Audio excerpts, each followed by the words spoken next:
porque o Celso Amorim, que é ex-chanceler do Brasil, nos 2 primeiros governos Lula, e agora é o assessor especial da presidência da República. E mais do que isso, meus amigos, eu já venho dizendo isso aqui há um tempo no canal, o Celso Amorim é o chanceler de fato do Brasil, quem doutrina e comanda a política internacional brasileira. Ele deu uma entrevista a um importante jornal britânico hoje, o The Guardian. E sim, né, o The Guardian sempre busca o Celso Amorim em diversos períodos para entender o que está acontecendo aqui na América Latina. Foi assim durante a época da pandemia, durante o governo Bolsonaro, e ele tem uma relação de sempre estar comentando. Além disso, né, conversando também com o Ivan Kleber, agora há pouco, o Ivan, que mora no Reino Unido, ele disse que o The Guardian está dedicando uma atenção diária e grande a essa questão do Caribe, que envolve essa tensão entre os Estados Unidos da América e a Venezuela. Bom, pessoal, por que isso é importante? Eu quero aqui abrir um preâmbulo antes da gente ir para os principais tópicos da entrevista. Na semana passada, nós tivemos aí um grande debate público, principalmente dentro da direita, sobre uma cooperação que estaria acontecendo entre o governo Lula e o governo Donald Trump, a administração americana. E envolveria, inclusive, o empresário Joesley Batista, que foi aí registrado indo para a Venezuela. Algumas informações de bastidores daria conta de que ele estaria trabalhando a pedido de Lula para convencer Nicolás Maduro a deixar o poder. Agora, nós temos informações contraditórias quanto a isso, o que pode impactar muito do discurso público que vinha sendo debatido, inclusive de que a Lei Magnitsky, né, que foi aplicada principalmente sob o ministro Alexandre de Moraes e sua esposa Viviane Barcy de Moraes, também estaria nesse bojo de negociação. Eu mesmo comentei aqui com vocês, né, o Ivan comentou na sexta, eu comentei também no sábado, de que, olha, onde há fumaça, há fogo.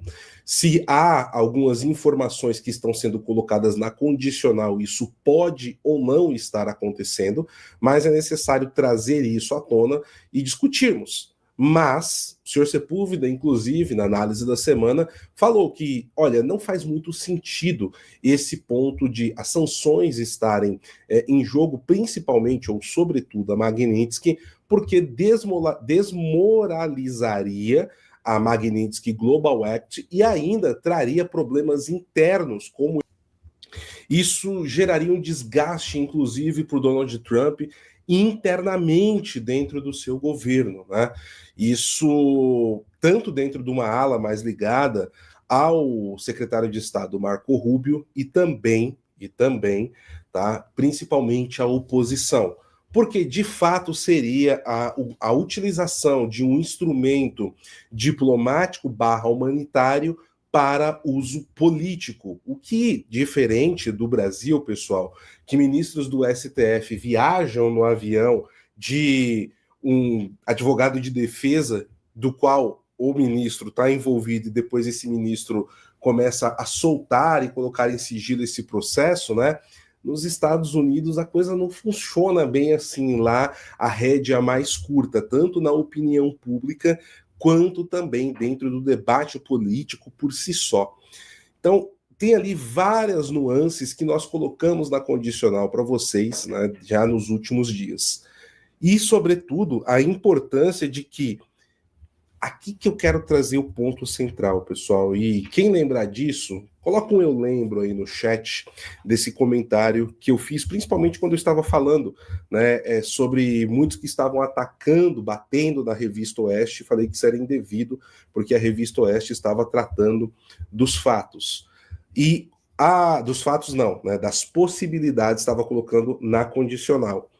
E eu comentei o seguinte, o grande problema que nós estávamos vendo ali, né, naquele debate que estava acontecendo na quinta e na sexta-feira, é que a Revista Oeste soltou uma matéria colocando possibilidades, alguns rumores que estavam acontecendo de bastidores, e muitas pessoas começaram a colocar opiniões como se fossem fatos na internet, e muitas vezes por parecer que faz um certo sentido, ou, pô, de repente aquela linha de raciocínio que várias pessoas vão construindo ali em posts, em textos, em artigos, faz sentido, as pessoas começam a criar uma câmara de eco como se aquilo fosse um fato definido. Não, isso aqui faz parte da apuração. Isso se mistura e aí vira uma bagunça, tá, pessoal? Até recomendei, né? Tenham cuidado com esse tipo de coisa. Pois é. E agora nós temos aí essa entrevista do Celso Amorim que cai, de certa forma, como uma bomba no meio de tudo isso, porque essa entrevista saiu no The Guardian. O Donald Trump ele não está no melhor momento de relações com os países europeus, tá? Os países europeus estão ali com uma situação bastante delicada nesse relacionamento, né, envolvendo Casa Branca e a União Europeia, principalmente. Aqui tem nuances de prós e contras de todos os lados. E, ao mesmo tempo, o Trump estaria aí trabalhando para, mais uma vez, tentar tirar o Nicolás Maduro. E se, de alguma forma, a questão do Maduro fosse uma moeda de troca, parece que isso naufragou. E eu estou colocando se na condicional. É importante isso, pessoal. Então vamos lá. Eu quero trazer aqui, comentar com vocês os principais trechos que nós tivemos dessa entrevista do Celso Amorim ao jornal The Guardian, da Inglaterra, mais precisamente. Vamos lá. Uma invasão ou ataque dos Estados Unidos à Venezuela poderia mergulhar a América do Sul em um conflito ao estilo Vietnã, alertou o principal assessor de política externa do presidente brasileiro Luiz Inácio Lula da Silva. Em entrevista ao The Guardian, Celso Amorim chamou a recente decisão de Donald Trump de ordenar o fechamento do espaço aéreo venezuelano de, abre aspas, um ato de guerra, e expressou temores de que a crise possa se intensificar nas próximas semanas. Abre aspas para Celso Amorim. A última coisa que queremos é que a América do Sul se torne uma zona de guerra. E uma zona de guerra que, inevitavelmente, não seria apenas uma guerra entre os Estados Unidos e a Venezuela. Isso daqui é importante, tá? Ele já prevê que isso poderia ampliar. E mais do que um Vietnã aqui, pessoal, segundo as palavras do Celso Amorim, tá? Eu acredito que também teria, talvez Vietnã do ponto de vista tático, mas do ponto de vista diplomático poderia ser uma nova Ucrânia, segundo aqui as palavras do Celso Amorim. Acabaria tendo envolvimento global, e isso seria realmente lamentável, disse o diplomata.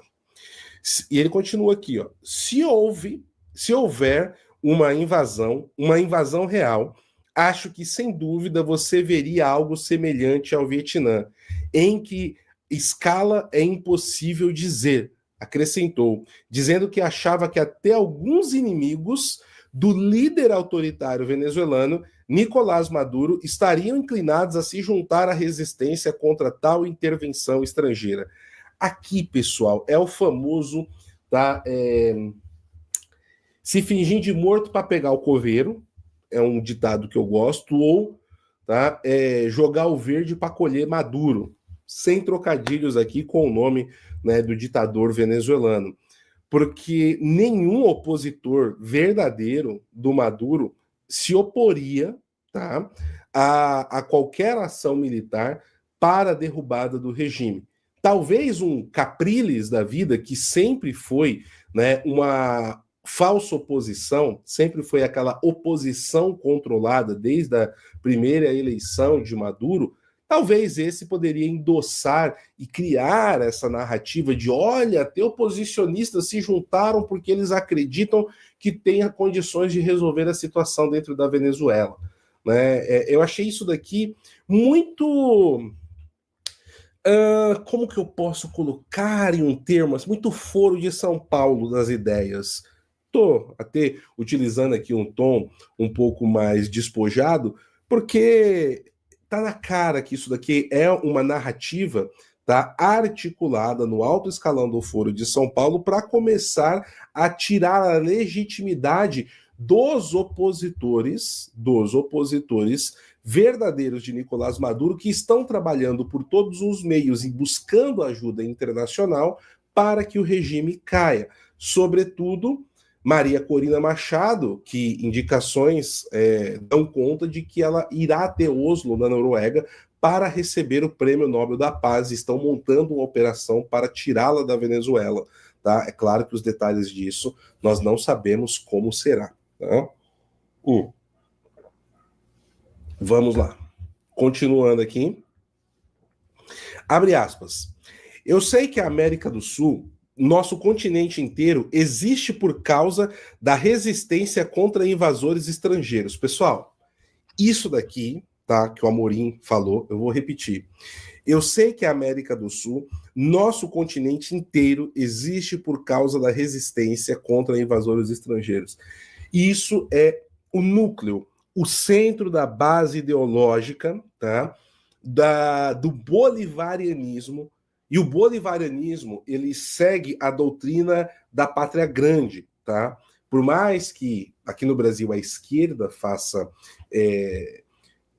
troça em cima dessa questão da pátria grande, tem a piada da Ursal e tudo mais, é um núcleo central e existem intelectuais dentro da esquerda desde o final do século XIX que tratam disso, né? No meu livro do Foro de São Paulo, inclusive, esse daqui, ó, o Foro de São Paulo e a Pátria Grande, tá? Por que eu estou citando ele? Nesse livro, eu vou a fundo, por isso que o livro chama O Foro de São Paulo e a Pátria Grande, porque eu vou a fundo nesses intelectuais, dentre eles um brasileiro, Darcy Ribeiro, e tem toda uma estrutura ideológica pré-marxista que depois entra, tá, o substrato marxista em cima, para justificar essa união dos países da América Latina como uma resistência de enfrentamento, tá? E que isso também vai virar algo como o Sul global. E isso é pregado abertamente. Eu já até mostrei para vocês a foto da Pátria Grande que cresce em La Habana, em Cuba, onde estão na foto o Nelson Mandela, Hugo Chávez e o Fidel Castro, por exemplo, tem aqui nesse livro. Para quem leu, né, principalmente o início do livro, o primeiro capítulo, tem isso daqui muito claro, tá? Se você é uma das pessoas que está aqui na audiência e já leu, eu tenho certeza que você teve um estalo aí, teve um incômodo na cadeira quando viu essa frase aqui do Celso Amorim, tá? Ele previu também que qualquer ataque dos Estados Unidos reacenderia o sentimento anti-americano no continente, semelhante ao gerado pela interferência dos Estados Unidos durante a Guerra Fria. Isso daqui é uma aposta que eu diria que tem uma chance de 40-60 de dar errado, de dar certo. 40%, 30 a 40% do continente geraria esse sentimento. Nós veríamos uma espécie de câmara de eco sendo formada por boa parte da mídia para isso, mas na base, na população, a grande maioria não seria contra, tá? Ainda mais as declarações vindo de governos, porque o Foro de São Paulo vem perdendo muitos governos na região. Então isso aqui é uma aposta, tá? É uma aposta, é uma espécie de wishful thinking que o Celso Amorim está fazendo, tá? Para tentar aí direcionar a opinião pública europeia, como não, olha só, sou um grande diplomata brasileiro com grandes experiências, então eu estou dizendo isso daqui, atentem-se, né, diplomatas da Europa, colegas da Europa, antes de vocês saírem apoiando Donald Trump. Isso daqui é milimetricamente pensado, tá, pessoal? Não é à toa essas palavras do Celso Amorim. Aí aqui dá um contexto, né, do que ele está falando. Aqui, ó. Aí fala aqui das fraudes eleitorais do dia 28 de julho de 2024 e o Amorim, né, ele reconhece que havia problemas com a contagem de votos, mas não diz quais são esses problemas, como eles poderiam ser sanados ou que o Brasil estaria disposto a fazer para resolver. Mas aí ele dá uma sentença, olha que interessante. Abre aspas para Celso Amorim. Se toda eleição questionável desencadeasse uma invasão, o mundo estaria em chamas. disse o diplomata que enfatizou que falava em caráter pessoal e não em nome do Lula, tá? Ele disse aqui nessa parte. Aí aqui que é o interessante, né, pessoal? Porque a gente lembra, como diz o Peter, né, Turguniev, o dedão na balança, né, também conta, né, com uma eleição questionável. Interessante essa fala aqui do Amorim, justamente em um ano de 2026 que vem por aí, onde nós teremos eleições muito muito importantes em diversos países. Nós estamos acompanhando aqui no canal, para quem assistiu o nosso boletim da manhã, né, o Observatório Global da Manhã, o Ivan trouxe atualizações dos problemas que estão ocorrendo em Honduras e como a eleição de Honduras, por mais que teve até um comentário, né, da pessoa que falou assim, pô, mas ninguém sabe apontar Honduras no mapa, não sei o quê, por que tá falando de Honduras? Honduras, meus amigos, pode ser um prenúncio do que acontecerá em outros países na América Latina no ano que vem. E eu estou falando de países importantes como a Colômbia, como o Peru e o Brasil. São países que hoje estão diretamente ligados à cúpula do Foro de São Paulo e que têm a possibilidade do foro ser posto para fora, tá, das cadeiras presidenciais dessas nações. Vamos lá. Ele continua aqui, ó. Abre aspas novamente para Celso Amorim. Se Maduro chegar à conclusão de que deixar o poder é o melhor para ele e para a Venezuela, será a sua conclusão.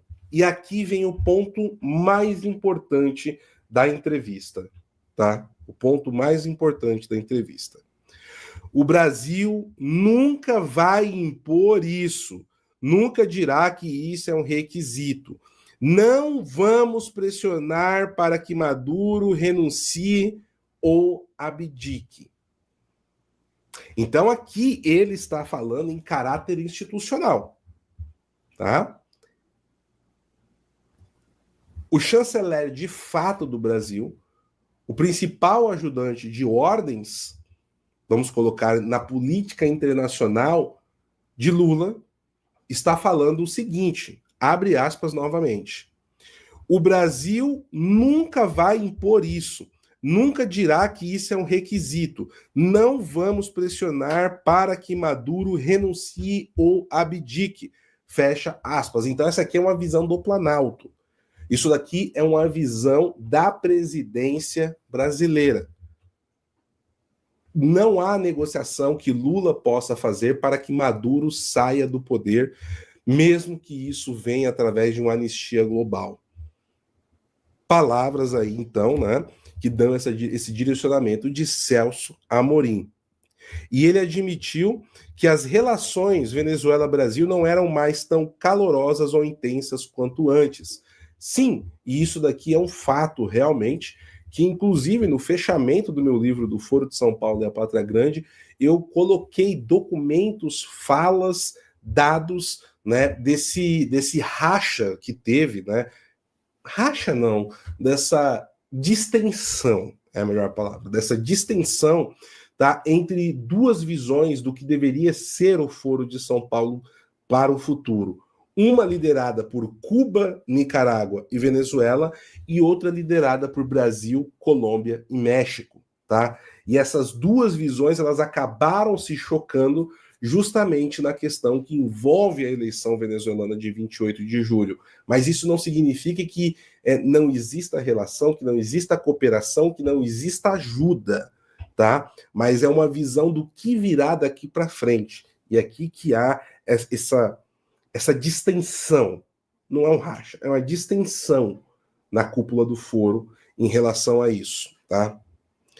Há especulação crescente sobre o provável destino de Maduro caso ele renuncie ao poder e entre no exílio. Acredita-se que os possíveis santuários incluam Cuba, acho muito improvável, Turquia, provável, Catar, muito provável, Rússia, acho improvável também, meus caros, também acho improvável aqui, Turquia e Catar, principalmente o Catar, eu acredito que sejam destinos, tá, mais palatáveis para o senhor Nicolás Maduro, Diosdado Capejo, irmãos Rodrigues, Vladimir Padrinho Lopes, entre tantos outros membros de cúpula da ditadura chavista. Tá? Muito bem, pessoal. Então, é o que eu estou dizendo, né? A gente vem dizendo aqui já há um tempo. Quando se trata de geopolítica, nós temos um jargão que nunca erra, pessoal. Criado aqui no PH Vox, tá? Geopolítica não é linear, tá? Não busquem linearidade, tá? Em geopolítica. Principalmente quando estamos falando das relações diplomáticas, né? Que vem, né? Você tem a geopolítica, depois você tem as relações diplomáticas, os interesses e tudo mais. Quando nós estamos falando de geopolítica, não pegue a coisa tanto, fulano é esquerda, fulano é direita, então eles automaticamente são inimigos, ou eles vão cooperar, vão se ajudar. Calma, não é dessa forma. Geopolítica não é linear. Aqui não, não é linear.